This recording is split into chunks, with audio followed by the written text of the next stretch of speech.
అధ్యక్షుడు శ్రీనివాస్ గారికి, రావణమూర్తి గారికి, పెద్దలు, అలాగే ఐఎంఏ అధ్యక్షులు గురుప్రసాద్ గారికి, డాక్టర్ డయాగ్నోస్టిక్స్ డాక్టర్ గారు శ్రీనివాస్ గారికి, వారి యొక్క తనయుడు యువ డాక్టర్ గారికి,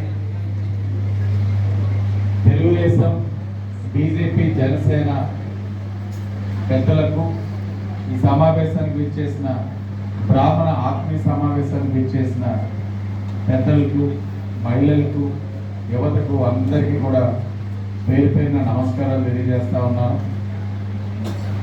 మీరు ఎన్డీఏ కూటమి అధికారంలో రావాలని ఎంత తాపత్రయపడతా ఉన్నారన్న దానికి ఈ సమావేశమే నిదర్శనం. ఇక్కడ ఎంతమంది ఉన్నారో అదే సంఖ్య కిందన ఇక్కడ ప్లేస్ లేక కింద ఇదే సంఖ్య బయట వేసి చూస్తా ఉన్నారంటే మీలోని ఆ తాపత్రయం, ఒక విధమైన బాధ ఉంది, ఆవేదన ఉంది. వీటన్నిటిని కూడా మేము గమనించాం. మొన్న ఒక ప్రచార కార్యక్రమానికి వెళ్తా ఉన్నప్పుడు ఒక ఇంటిలో ఉన్న మహిళ వచ్చి ఇవ్వడానికి బ్రాహ్మణులు కావాలి, కానీ మేమంటే ఎందుకంటే చిన్న చూపు, సరిగ్గా పూజ చేయలేదని చెప్పి మా మీద చేయి చేసుకునే స్థాయికి సమాజం వచ్చింది అని అంటే ఇంకా ఏకిపోతుంది ఈ సమాజం అని అడిగిన దానికి మా దగ్గర సమాధానం లేకుండా పోయింది. అధికారం ఉందని అహం మతంతో వైఎస్ఆర్సీపీ పార్టీ వారు ఇష్టానుసారంగా ప్రవర్తిస్తా ఉన్నారు. మనం ఈ సంఘటనలన్నీ ఇలాంటి అనేకం చూసాం. కాకినాడలో సరిగ్గా పూజ చేయలేదని వైసీపీ కౌన్సిలర్ ఒక బ్రాహ్మణుని మీద చేయి చేసుకోవడం, దాడి చేయడం వెలుగులోకి వచ్చిన అంశం. ఇలాంటి అనేకం ఉన్నాయి. అదే ఇలాంటి అనేకం ఉన్నాయి. చెప్పుకుంటూ పోతే పక్కన తప్పుమని చెప్పినందుకు ఆ జడ్జిని చెప్పేసి కొట్టాడు. ఆ చైర్మన్ యొక్క బట్టలు వేసి ఆయన ఎంత దారుణం చూడండి. అనేకం ఉన్నాయి. మీ బాధ, ఆవేదన మాకు అర్థమవుతా ఉంది. నిత్యం దేవుణ్ణి స్మరించే వాళ్ళం, నమ్మే వాళ్ళం. మీ బాధల్ని గ్రహించే శక్తి కూడా మాకు ఉంది, కానీ సమస్యను పరిష్కరించే శక్తి ఇప్పుడు మాకు లేదు. మీరు శక్తిని కలిగించండి, సమస్యని పరిష్కరించి మీ గౌరవం మరలా నిలబెట్టే బాధ్యత మాది. అది ఎలా కల్పించాలన్నది మీకు తెలుసు, మీకు తెలియదు అనేది ఏమీ లేదు. మాకు దేవుడికి మీరే దారి. అలాంటి వ్యక్తులు మీకు తెలియదు అనేది ఏం చెయ్యాలో మీకు తెలుసు. మీరందరూ చేయవలసిన బాధ్యత మేము నిర్వర్తించాలి. మీరు మీ నోటితో చెప్తే తక్కువలో తక్కువ ప్రతి ఒక్కరు ప్రభావితం చేయగలిగితే 100-200 కుటుంబాలు ఉంటాయి. మనుషులు అన్నట్లే కుటుంబాలు. కుటుంబానికి 4-5 వేసుకున్న ఇక్కడ ఉన్న ఒక్కొక్కరు 500 మందిని ప్రభావితం చేయగలిగితే రేపు మీ భవిష్యత్తును మీరే నిర్దేశించుకునే పరిస్థితికి మీరు వస్తారు. ఇప్పుడు వరకు మనకి అవసరం రాలా, వాస్తవం. ఇప్పుడు వరకు మనకి అవసరం రాలా. మారుతున్న పరిస్థితులు బట్టి మీరు కూడా రాజకీయంగా మిమ్మల్ని కండువాలు కప్పుకొని రాజకీయంగా మా కోసం ప్రచారవేత్తలుగా మీరు చేయమని మేము అడగట్లా. బాధ్యతగా మీ బాధ్యత నిర్వర్తించండి. ఉన్నాడు బ్లేడ్ బ్యాచ్ వ్యవస్థలు కూడా వాళ్ళు చుట్టూనే తిరుగుతూ ఉన్నాయి. రాత్రి 10-11 మీ పుణ్య కార్యక్రమం చేసుకొని మీరు వస్తూ ఉంటే మీ దగ్గర రూపాయి దుండుతారు, ఇవ్వకపోతే ప్రాణాలు తీయడానికైనా సిద్ధపడతా ఉన్నారు. ధవళేశ్వరంలో రైల్వే స్టేషన్ లో దిగాడు, 11 వాళ్ళ భార్యతో మాట్లాడుకుంటూ వెళ్తా ఉన్నాడు. ఒక దుండగుడు వచ్చాడు, అడిగాడు, 100 రూపాయలు అడిగాడు, ఎక్కువ కూడా అడగల. తన సమాధానం చెప్పే లోపే భార్యతో ఫోన్ మాట్లాడే టైంలో గుండెల్లో కత్తితో పొడి చేశాడు, చంపేశాడు, వెళ్ళిపోయాడు. అరెస్ట్ అయ్యాడు, మళ్ళా బెయిల్ మీద బయటకు వచ్చేసాడు.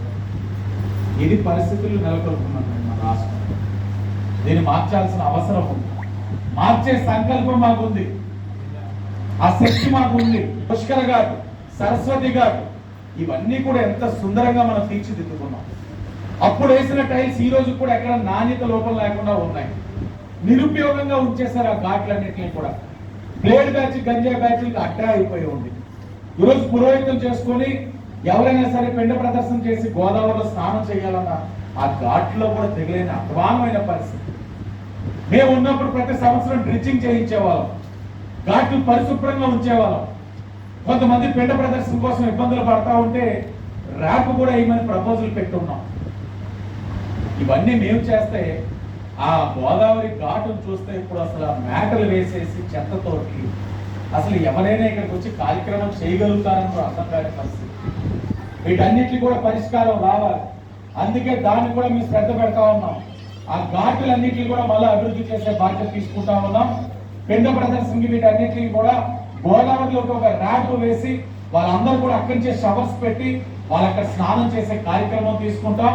అలాగే ఘాట్లన్నింటినీ కూడా పరిశుభ్రంగా ఉండే విధంగా మీరు గోదావరి గట్టు ఉన్న వాటిలో ఉన్న మురుగు నీరంతా గోదావరిలో కలిసి కలుషితం అవ్వడం వల్ల కార్యక్రమాలు చేసుకోలేని పరిస్థితులు మనకు కనబడతా ఉంటాయి.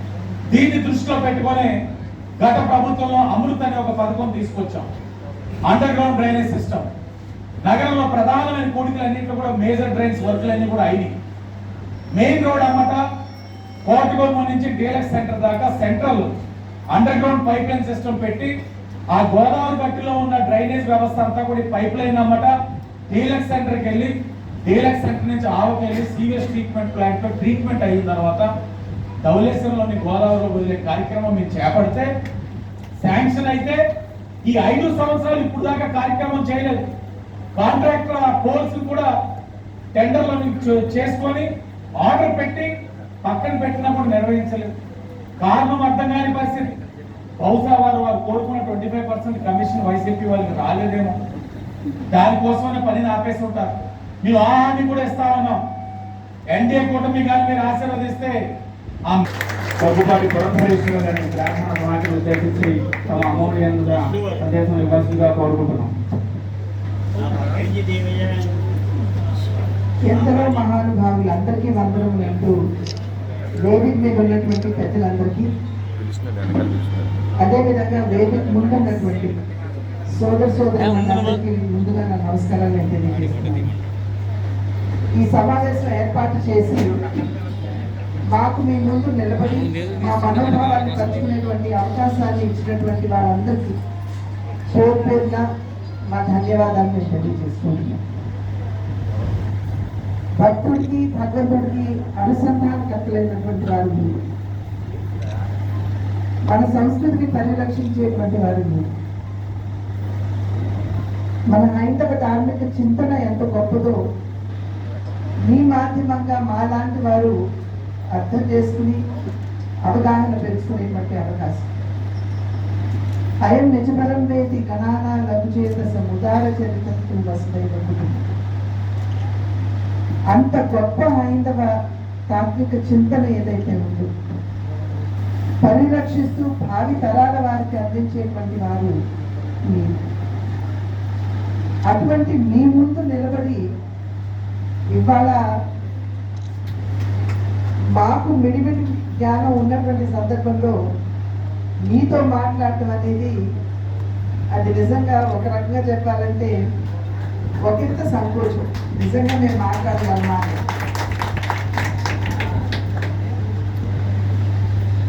ఇందాక మాట్లాడుతున్నటువంటి సందర్భంలో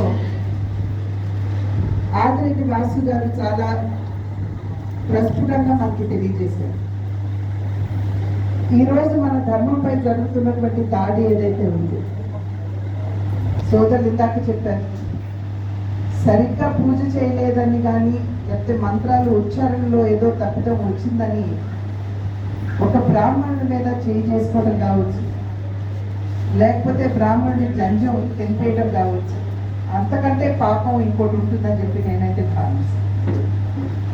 నిజంగా అటువంటి సంస్కృతిని ఇవాళ పెంచి పోషిస్తున్నటువంటి ఈ ప్రభుత్వానికి, ఈ పార్టీని నిజంగా మనం క్షమించగలమా అని చెప్పి ఒక్కసారి మనం అందరం కూడా ఆలోచించుకోవాల్సినటువంటి అవసరం ఉంది.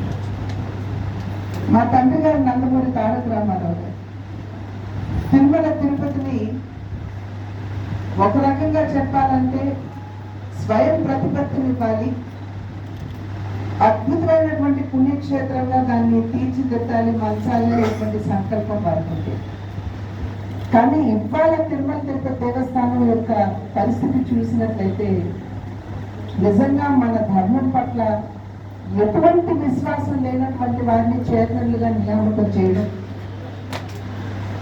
అక్కడ జరగవలసినటువంటి ప్రక్రియలు ఏవైతే ఉంటాయో వాటిని సవ్యంగా నిర్వహించకపోవడం, మత మార్పిడిని తిరుమల తిరుపతిలో పెంచి పోషించడం, ఇవన్నీ చూస్తున్నట్లయితే చాలా బాధగా ఉంది. ఆనాడు ఎప్పుడైతే కరుణాకర్ రెడ్డి గారిని టీటీడీ బోర్డు చైర్మన్ చేశారు, భారతీయ జనతా పార్టీ ఒక ఉద్యమంలాగా ప్రతి గుడి బయట భారతీయ జనతా పార్టీ కార్యకర్తలు కూర్చుని అక్కడికి వచ్చినటువంటి భక్తుల దగ్గర నుండి సంతక సేకరణ చేశారు. అన్య మతస్థుల్ని మన హిందూ దేవాలయాల్లో బోర్డు చైర్మన్గా కావచ్చు, సభ్యులుగా కావచ్చు వెయ్యకూడదు అని. ఆ సందర్భంలో వచ్చినటువంటి అనూహ్యమైనటువంటి స్పందన నిజంగా మేమే ఆశ్చర్యపోయాం. మనసులో ఇంత బాధ ఉంది, బయటికి వెళ్ళగక్కలేనటువంటి పరిస్థితి రాష్ట్రంలో నెలకొని ఉన్నది అంటే ఇది మనమందరం కూడా ఒక్కసారి ఆలోచించాల్సినటువంటి విషయం. ఒకవైపు చూసినట్లయితే నరేంద్ర మోడీ గారు 500 సంవత్సరాల కళ, సుదీర్ఘమైనటువంటి కళ, మనం ఒక అద్భుతమైనటువంటి రామ మందిరం నిర్మాణం చేసుకోవాలి. 500 సంవత్సరాల తర్వాత బాలరాముడిని తిరిగి తీసుకుని వచ్చి ఇవాళ అయోధ్యలో ప్రతిష్ఠించుకోగలిగారు.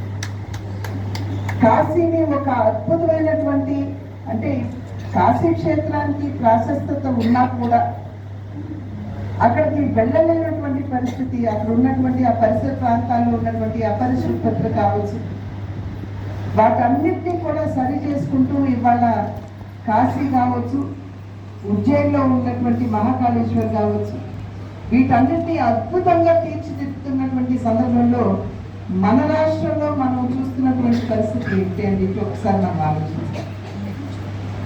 అంతర్వేదిలో రథదగ్ధాన్ని చూసాం మనం.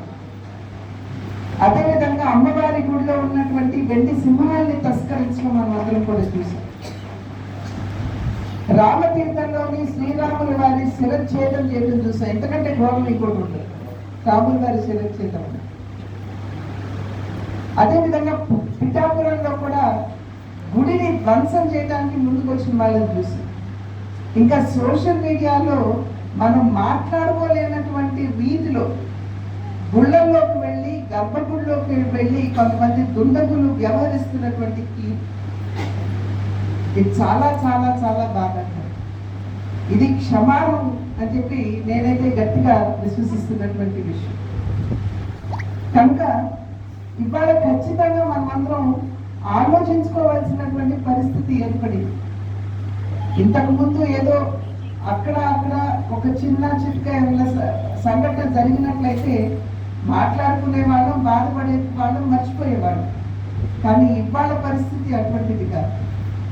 దినదిన గండంగా ఏ రోజు ఏ బ్రాహ్మణుడి మీద దాడి జరుగుతుందో, ఏ రోజు ఏ గుడి మీదకి దుండగులు వస్తారో మనకి అర్థం కానటువంటి పరిస్థితి. కనుక ఖచ్చితంగా మార్పు అనేది తీసుకురావాల్సినటువంటి అవసరం ఉన్నది అని చెప్పి మనమందరం గమనించాలి అని చెప్పి సభాముఖంగా నేను మీకు తెలియజేస్తున్నటువంటి విషయం. అదేవిధంగా రాజమహేంద్రవరం వరానికి ఉన్నటువంటి ప్రాశస్త్యత నేను కొత్తగా మీకు చెప్పనవసరం ఉంది. అద్భుతమైనటువంటి నగరం, పవిత్రమైనటువంటి నగరం. కానీ ఇవాళ ఇక్కడ ఉన్నటువంటి పరిస్థితి చూసినట్లయితే మన ఘాట్లు ఎంత అపరిశుభ్రంగా ఉన్నాయో మీ అందరికీ తెలుసు. కేంద్రం నిధులు ఇచ్చినా, గోదావరి ప్రక్షాళనకి, సుందరీకరణకి నిధులు ఇచ్చినా కూడా ఇక్కడ వాటిని సవ్యంగా వినియోగించుకుని మన ఘాట్ని లేదా గోదావరి జలాల్ని ఇక్కడ సరి చేసుకునేటువంటి పరిస్థితి లేదు. మనమందరం కూడా ఖచ్చితంగా ఆలోచించాలి. అదేవిధంగా ఇందాక సోదరులు మాట్లాడుతున్నటువంటి సందర్భంలో బ్లేడ్ బ్యాచ్ గురించి, గంజాయి ముఠా గురించి కూడా వారు తెలియజేశారు. ఏది పట్టుకుపోయారండి 4 ఫోన్లు సోదరు రాత్రిపూట బహుశా ఇంటికి వస్తున్నప్పుడు 4 ఫోన్లు 4 సార్లు తస్కరించే దొంగతనం చేసేసారు మీ దగ్గర నుండి. అటువంటి పరిస్థితి మనం రాజమహేంద్రవరంలో చూస్తున్నాం. కనుక ఖచ్చితంగా ఇక్కడ కూడా మార్పు తీసుకురావాల్సినటువంటి ఆవశ్యకత ఉన్నది అని చెప్పి మీ అందరికీ నేను తెలియజేస్తున్నాను. నేను రాజమండ్రికి వచ్చినటువంటి కొత్తలో ఇంకా అప్పటికి నేను అభ్యర్థిని అని నాకు తెలియదు. కానీ అధ్యక్షురాలుగా నేను భారతీయ జనతా పార్టీ రాష్ట్ర అధ్యక్షురాలుగా నేను రాజమండ్రికి వచ్చినటువంటి నేపథ్యంలో కొంతమంది బ్రాహ్మణులు వచ్చి నన్ను కలిశారు. కలిసి ఏదైతే మీరు వినతి పత్రం ఇచ్చారో ఈ విషయాలన్నింటినీ కూడా దాంట్లో పొందుపరిచి నాకు ఇవ్వడం జరిగింది. ఇచ్చినటువంటి సందర్భంలో నేను వారికి తెలియజేశాను, అప్పట్లో ఉమ్మడి మేనిఫెస్టో అనేది అంటే పొత్తు కూడా ఇంకా ఖరారు కాలేదు కనుక ఉమ్మడి మేనిఫెస్టో ఉంటుంది అనేటువంటి విషయం తెలియదు. కానీ భారతీయ జనతా పార్టీ రాష్ట్ర మేనిఫెస్టోలో మేము కొన్ని విషయాలు పొందుపరచుకుంటాము. దాంట్లో ఏమిటంటే ఏవైతే ఎండోర్మెంట్ భూములు ఉన్నాయో వాటికి రక్షణ లేనటువంటి పరిస్థితిలో ఇవాళ ప్రభుత్వం ఏం చేస్తుందండి, అసలు ధూపదీప నైవేద్యాలకు అని చెప్పి పెద్దలు గుళ్ళకిచ్చినటువంటి భూములను వాటి మీద ఆధారపడి కొన్ని గుళ్ళు నడుస్తూ ఉంటాయి వ్యవహారంలో. కానీ అటువంటి ఎండోమెంట్ భూముల్ని కూడా ఇవాళ తీసేసుకునే బలవంతంగా తీసుకునేటువంటి పరిస్థితి మన రాష్ట్రంలో చూస్తున్నటువంటి సందర్భంలో ఏవైతే ఎండోమెంట్ భూములు ఉన్నాయో వాటన్నింటినీ కూడా ఐడెంటిఫై చేసి వాటిని రిజిస్టర్ చేయాలి అనేటువంటి ఆలోచన భారతీయ జనతా పార్టీ చేసింది. అది మాత్రమే కాకుండా ప్రభుత్వం యొక్క కంట్రోల్ ఏదైతే గుళ్ళ మీద ఉంటుందో వాటి నుండి ఆ గవర్నమెంట్ కంట్రోల్ నుండి గుళ్ళని వేరు చేయాలని, అయితే కేవలం వాటిని వేరు చేస్తే అవి సవ్యంగా నడుస్తాయా అంటే ఒకంత భయం.